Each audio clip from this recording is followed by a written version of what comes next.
At some point in the last couple years, I realized I had a preoccupation with very powerful female antagonists and protagonists in Clutch lyrics. You get it in La Curandera, Muchas Veces, Dragonfly, Cyborg Betty, just to name a few.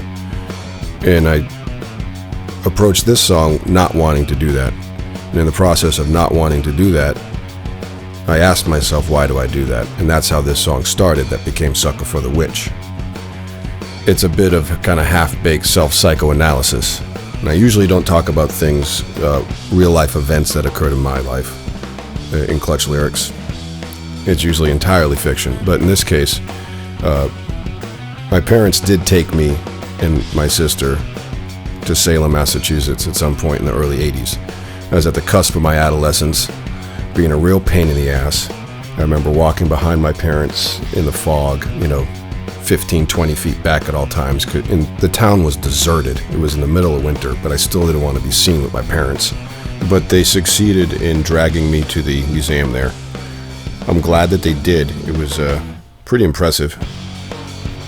I recall sitting around a glowing blood-red disc, maybe 15 feet across, and it had all the names of everyone who had been executed during the Salem witch trials. It was very morbid, very dark, and ironically lifted my spirits.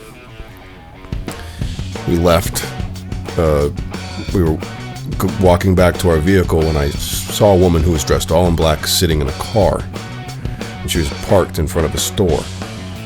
It was a witchcraft supply store, and standing in front of the store was a young girl about my age, dressed all in black, and in the back of her hoodie, it said, the witch's daughter.